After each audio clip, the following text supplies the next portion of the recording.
एक बहुत बड़ा प्रश्न है, क्या अमीर लोग, धनवान लोग स्वर्ग में प्रवेश कर सकते हैं? प्रभु यीशु मसीह ने वचन में कहा कि धनवान का स्वर्ग में प्रवेश करने की अपेक्षा ऊंट का सुई के नाके से निकल जाना सहज है। लेकिन बाइबल बतलाती है कि धनवान लोग भी स्वर्ग में प्रवेश कर सकते हैं, बशर्ते उन्हें एक इंसान को, जी हाँ, आपने सही सुना, एक इंसान की जिंदगी के मेथड को, सिस्टम को अपने जीवन में पालन करना होगा। लूका 19 में एक ऐसा ही इंसान है जो कद में नाटा, चुंगी लेने वालों का सरदार था, और वो ये मालूम करता है कि प्रभु यीशु मसीह यरीहो से होकर जा रहे हैं, और उसने एक इच्छा अपने मन में रखी कि वो यीशु को देखना चाहता था। सबसे पहली बात, यदि एक धनवान को या किसी भी व्यक्ति को स्वर्ग में प्रवेश करना है तो सबसे पहले हमें यीशु को देखने की जरूरत है। और दूसरा, उसने प्रयास किया कि वो जिस मार्ग से प्रभु यीशु मसीह जाने वाले थे, उसी मार्ग में वह एक गूलर के वृक्ष पर चढ़ गया और उनका इंतजार करने लगा। आपको वो मार्ग भी जानना है जहां प्रभु यीशु मसीह आपको ले जाना चाहते हैं। प्रभु यीशु मसीह ने वचन में कहा है, यूहन्ना रचित सुसमाचार 14वां अध्याय में, कि मार्ग, सत्य और जीवन मैं हूँ। उन्होंने मार्ग, सत्य और जीवन को अपने स्वयं के जीवन के तरीके से, जीने के तरीके से मनुष्य जाति को बतलाए। और जब वो उस पेड़ के पास आए, उस गूलर के वृक्ष पर जहाँ जक्कई बैठा हुआ था, उन्होंने जक्कई से कहा कि तू झट नीचे उतर आ, क्योंकि मुझे आज तेरे घर में रहना अवश्य है।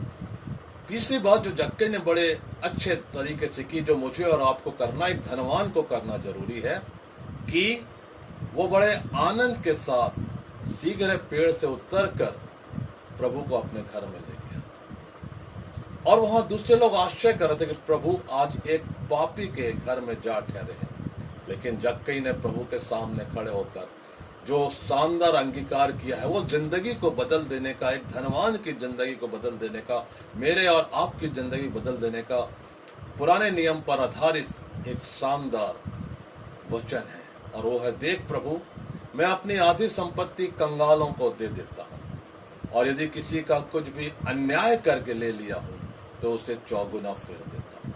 ये है मसीह जीवन को जीने का और स्वर्ग में प्रवेश करने का सबसे शानदार तरीका। आज पृथ्वी पर बहुत से लोग धनवान हैं, लेकिन क्या वो अपने धन को जरूरतमंदों, गरीबों के साथ बांटते हैं? ये प्रश्न है। लोगों के पास बहुत सी ऐसी वस्तुएं जो दूसरों के साथ वो बांट सकते हैं, और आपको अन्याय की कमाई कभी भी फलवंत नहीं करेगी। इसलिए याद रखिए, जक्कई के ये वाक्य बहुत जरूरी है। यदि किसी का मैंने अन्याय करके ले लिया हो तो उसे चौगुना फेर देता हूं, और अपनी आधी संपत्ति कंगालों को बांट देता हूं। जब हम देना सीखते हैं तो हमें भी कई गुना ज्यादा दिया जाता है। वचन में लिखा है, दो तो तुम्हें भी दिया जाएगा। और आज उस घर में जब प्रभु बैठे हैं, जक्कई के अंगीकार को देखकर उन्होंने एक बड़ी अच्छी बात कही, आज इस घर में उद्धार आया है, क्योंकि ये भी इब्राहिम का पुत्र है।